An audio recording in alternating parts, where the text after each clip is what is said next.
Guys, I am not making this moment any longer because in front of us, the cast of Shadowhunters, Katherine, Emeraude, and Luke!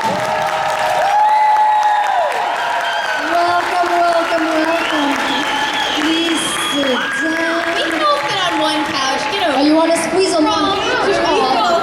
Okay, so big family. Hello, guys. So nice to have you on one couch. Are you guys comfortable? Are you guys okay?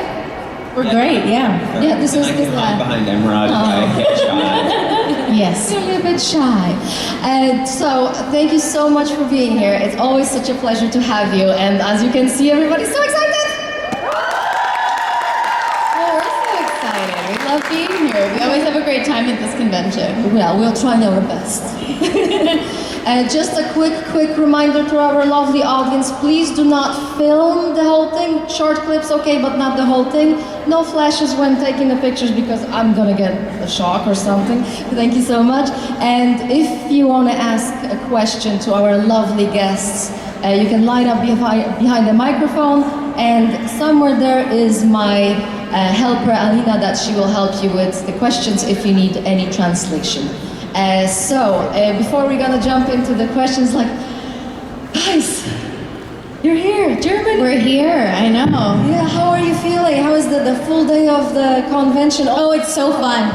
Meeting everyone is the best part. It really is, and it's so sweet. Like, the Shadow fam is incredible, and obviously, like, people are here for other projects too, but there's something so special about the Shadow fam, but also we don't get to see each other as often anymore, and it's really nice to kind of just have a little reunion for ourselves as well. And it's good that we don't have the other boys here, because, you know, they're very loud.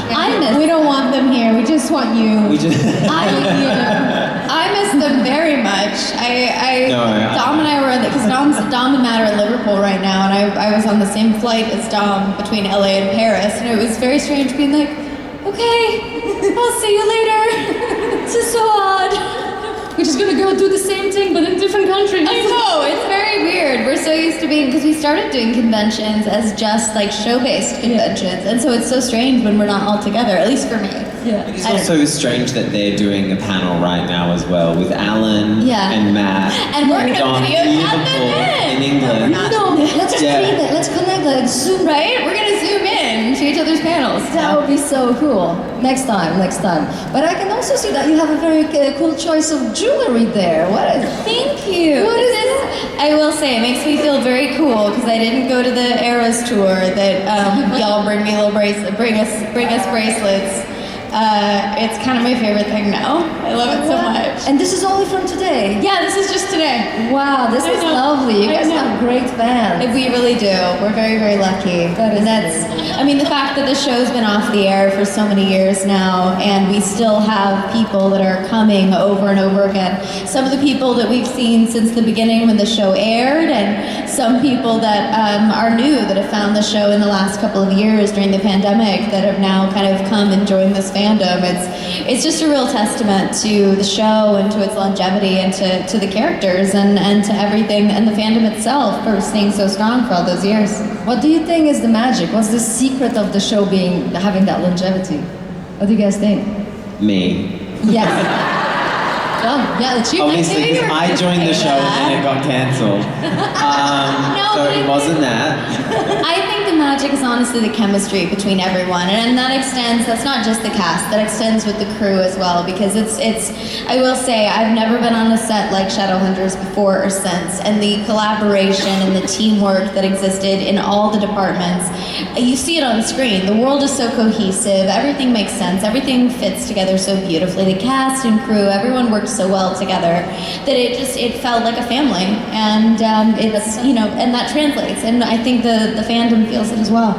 Oh, now we're a little piece of your family too. Well, thank you so much, and I'm gonna jump to the audience questions because I see there are quite a few. Hello there. Hi. I have a question for all of you. What was your most awkward or funny moment with fans? Most awkward moment with fans. Oh, well, today it just happened. I drew a rune on a fan, and she got it tattooed. I don't know if she's here. No I way. thought she was kidding. I didn't know this convention hired a tattoo artist to be here, and she got it tattooed. My drawing of the rune, which probably doesn't even resemble the rune. You know, who knows if I just... Anyway, I don't think she's here, but yeah, she got that tattooed right now, so that was... Girl with the rune, are you here? I don't think she's here. There's a No. tattoo convention. Wow. Oh, there's a tattoo convention next door. So she. Hello. Look at What's the light. what's your most Anyways, awkward I don't think moment she's fan, Luke? here, but yes. Wow, that's really interesting. Okay. Luke, what's yours? I don't. Do you want to think? I know mine. Okay, mine would be I was in Naples and someone stopped me asking for photos and I took photos and then as I was leaving they said, when is the next season of Stranger Things coming out?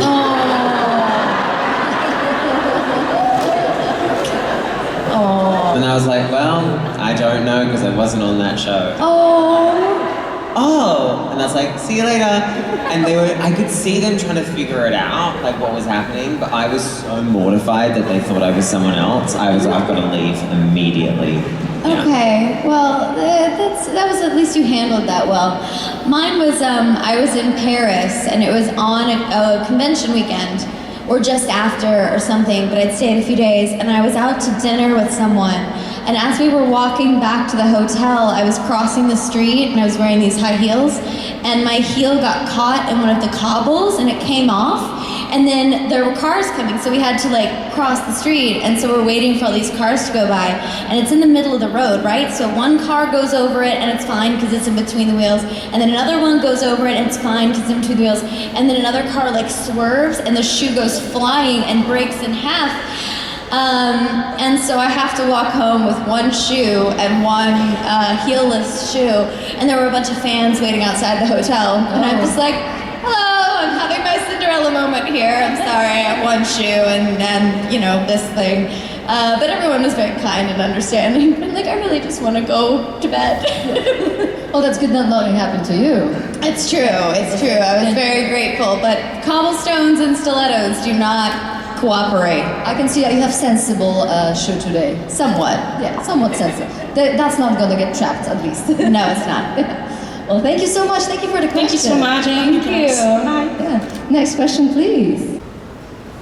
Hi. So my question to all three of you is, did Shadowhunters change your life in any way? And if yes, what did it?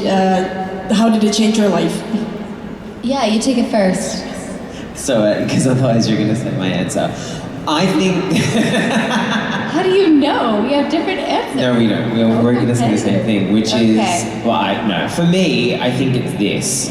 You know, being able to meet so many different people and go on to a show that already has a fan base and a following and a platform, it changes things for us because as artists, one of our biggest challenges is getting people to pay attention to the stuff that we do, and being able to, you know, have this kind of exposure and to meet as many people as we do, it's something that has changed my life forever, and I'm so fortunate to have it. I'll second that, but also for me, Shadowhunters came at a time in my life when, I mean, I was still a kid. I was 19 when we started filming the show, and barely. And being surrounded by this group of actors and this cast and crew and these writers from age 19 to 23 really changed me and really pushed me to being given this level of responsibility at that age, really pushed me to grow and to grow up and kind of change. And I had no idea what I was doing. I had no idea how to make a TV show, and it was the crew and the cast and, you know, the example of people like Harry and Isaiah who had been through this before, and, you know, the support of people like Dom and Matt and you guys and Alberto and everybody who we all kind of really bonded together and went, okay, we're gonna ride this roller coaster together. And it, you know, it made a huge difference in my life at least, and then that extends to all of you, you know? Yeah, I think for most of us, it was like our first big show, including me. So I was doing Spanish television, and then I moved to LA, and it was like my first big role, and I think it's what set the tone for everything else. I think without Shadowhunters, I wouldn't be here. I think it's really the foundation of like everything that I've done after. I think it was a breakthrough for all of you, no? That was the big thing. But it's also something... Harry already had. Well, Harry's just Most a of us. legend. Yeah, Harry was already Yeah. a superstar. And Harry. Alan was already Alan. Alan Ben Sprang is a legend as well. But it's something that also Kim, today we had a group of guests from Supernatural, and Kim from Supernatural, she said that going to conventions and meeting the fans, it's not only showing like, oh, somebody cares about our work, but it's also meeting them, it's meeting yourself, because it's like a mirror to show like what do you give out to it's coming back in the form of fans and the love. Yeah. Exactly, and that's my favorite bit. That's my favorite bit of coming to these, is hearing all of your stories and what brought you to the show and why you've connected with certain characters or certain storylines or certain moments in the show. Because we spent years pouring our blood, sweat, and tears, literally, into making this story and bringing it to life, and it consumed all of our lives. We didn't go home to our families every night. We went home to empty apartments. And this was our family, this was our life, this was everything that we lived and breathed for years and years, and the fact that you connect with it and it means something to you, and getting to hear why or what it was or what your journey was with the story, it means the world to us. And that's my favorite part of conventions. That's true. Thank you so much. Thank you for the question. Thank you. And next question, please. Hi. So my question is, did you took anything from the set by accident, like a pair of earrings, a necklace, a pair of shoes? Not by accident. Or I have a few pairs of socks that I took by accident. That is true, and they're actually really good socks, and I've been meaning to write to them and ask Oh, where they're from. where the socks are from, because they're really good. They're like the perfect socks to wear with boots. They're not too tight. They like are tall enough. Anyway, I digress. I love socks. But and anything else that we have, we were actually given. Like I have a few props and a few things from Clary's bedroom. I have one of those little wooden artist mannequins that you kind of can arrange that the whole camera crew signed for me. And I've got a few, some of the wardrobe, as you know, we all have, and little bits and pieces. I have Isabel's bracelet, the hero bracelet. I have the hero necklace. I have the wardrobe from poster 1, because I think one day I'm gonna have a museum, guys. I have wardrobe from the first poster, from the second poster, and some jackets and some shoes, because we had really nice shoes, like really. You had amazing shoes. You had the best shoes. Okay. Yes. I would go to visit that museum, so I can't wait till that gets set up. If any shoes go missing from that museum, don't look in my closet. I have a big sword, like one of the big swords, and my trench coat, the black trench coat. Oh, and I don't know if you ever saw it on the show, but in the last episode, they gave me a new weapon, which was like what's that thing? Like a butterfly knife? No, it's one of those things that you throw out. Batman has that. Oh, like a boomerang? It's like a throwing I don't star? know. Yeah. I don't know. Throwing star. Yeah. They gave me a throwing star that's made out of the emblem. That's so cool! It is so cool, and I don't think they ever showed it in the show. Yeah. What? Oh, I'm so mad now. I know. I threw it at the kid. What? Oh, wait, Jack? Jack. Jack, that's his real name. His name in the show is something else. Henry. Max. Max, thank you! Max. All right. Thank you. I know his real name. Next question, please. Hi. Hi. My question is what your favorite location to shoot at or your favorite set design was. All right. Paris. Yeah, because you and Kat and Dom got to go. I will say that was pretty magical. I was literally the last in the show, and I went to Paris. How much did you hate me? No, I didn't hate you. But getting to shoot like on that bridge that Inception shot on, and at Notre Dame, and like all those places that we ran around Paris, that was beautiful. But I will say home home for me will always be the Institute set. It was the first set I saw, like the war room and that whole like planning space. It was the first set I saw. I remember after the first table read, they walked us into the set and we saw it for the first time in season 1. And after the last table read, we weren't shooting that day, or they were shooting in a different soundstage, I think, that day. But I went and sat in the Institute by myself and just took it all in. And I had a little cry because I just thought of all of the memories that had taken place there and all of the time that we'd spent and the laughs that we had and the stories we told, and the fact that that space wouldn't exist anymore in just a couple of weeks would really, I'm sorry, I love this show so much. But it was a huge part of my life, and I had to bookend it. I'm gonna stop talking now before I cry.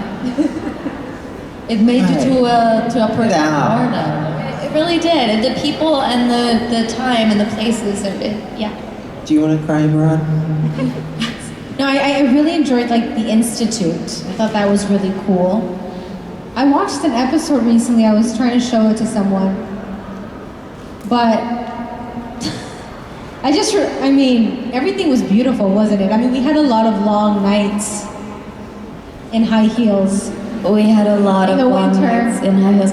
The one time I will never ever forget is when we couldn't get those dang swords to go in the cold earth in Toronto, and they kept bending on us. The ground was frozen? The ground was too cold, and we had these like 4 bronze swords that we had to like stab in the ground to trap some demon, and they all had to be at the same time. And every time we stabbed one to the ground, it would just bend. And we were like, oh no. I mean, I remember I was shivering once and I couldn't even get my lines out. Yeah. I remember doing a scene with Kat, and her entire face was blue. Oh wow. And I said, guys, we have to stop shooting. Her face is blue. And they said, it's okay, we can fix it in post. Yeah, great time. That's not why I'm saying we need to stop shooting. But okay. Kat was like, fine. But they fixed it, and it was fine. I did, I look back at that. It's the scene out the front of the Bone Chandelier nightclub. Oh, so if you go back and watch, so cold. but if you look very, very closely, the rest of your face is colored, but there's like a part of the lip that they've missed, and it's blue, and you can see it, I promise. Well, okay, to be fair, we were in this like little hallway that was basically a wind tunnel outside, and it was snowing sideways, if that tells you anything about the weather. The snow was fully coming in. It was fully coming in like this. Yeah. Sounds delightful. It was so great. It was so fun. Thank you for the question. Thank you. My question is for Kat and Anne. First of all, I have to say you inspire me so much. And my question is, if you have had more time between the Parapatai, between Izzy and Clary, what would it be? I was actually really looking forward to that. I thought it was really going to be interesting, especially given where Clary was coming from, having just come out of Jonathan's control and just kind of coming back into herself and trying to earn the place back in the shadow world. Getting to build upon that relationship would have been really interesting, given, Isabel's relationships with the down world and everything Clary had just done to kind of destroy the down world in that sense. It would have been a really interesting partnership to see what happened.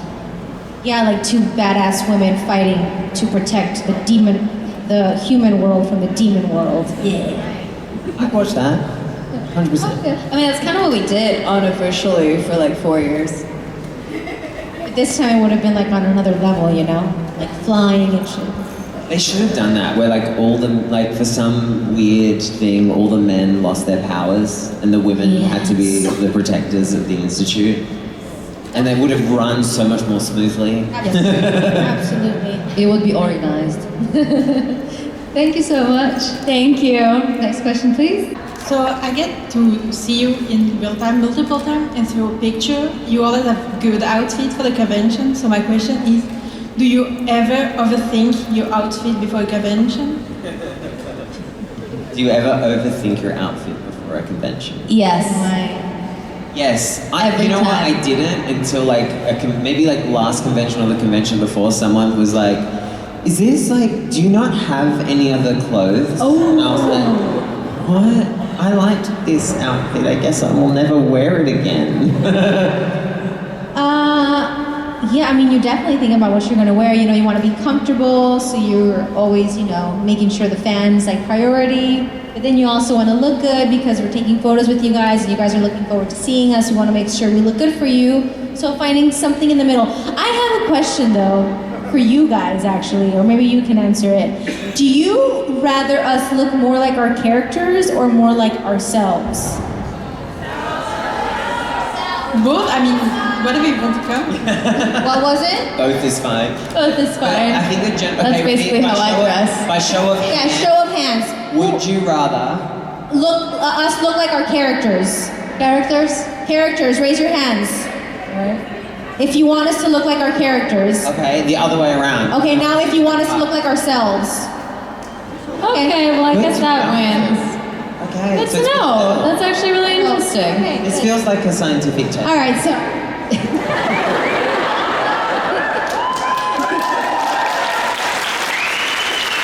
Emeraude Toubia, script down stage in Germany. Oh boy. Thank you for that question. Thank you for your question. And I think this is kind of a testament that we all are here just to meet you as you guys are. We don't care, well, we care about the characters, but we care about you as you show up for us. So We love that. Thank you. Hello, dear. And last question, no pressure. Okay, I hope it's a good one. So if your characters could say one thing to you right now, what would it be? If your characters can say one thing to you now. I think me, sometimes I'm a little too strict on myself, too hard on myself. I think Izzy would be like, girl, like chill, have fun, you know, just enjoy life a little bit more. I think so. I think Clary would say, what? Why are you laughing? It's just like, it's not fair for me. You guys, like, you guys get to like say some like motivational, inspirational stuff. My character's probably gonna be like, kill them both right now. They're unarmed. Yeah, but you've already killed me in Untitled Horror Movie, so it's fine. We're even now. I think Clary would say trust your instincts and trust your gut because it will serve you far more than you even realize. That's a good one. And would he really just say kill Thanks, them y'all. both? Thank you. Thank you. so much. Yeah, I mean, he literally would say, they're both unarmed, now's your chance, kill them both. This is the moment. This is the moment, it's time. Oh, poor sweet Jonathan. One thing before I let you go. Of course. Do you guys think we can make a selfie with all that lovely I people? think we can. What do you think? Yeah, We can? we can get Jenna to take it for us. Guys, you know the drill. Get up. And if you can go like down on our knee, I'm gonna let you go by yourselves and I'm gonna direct. All right, my dear audience. 3, 2, 1, hands up. All right, I'm gonna sneak you one. All right, 3, 2, 1, hands up. All right, guys, I need a round of applause. Thank you so much, guys. Guys, a round of applause for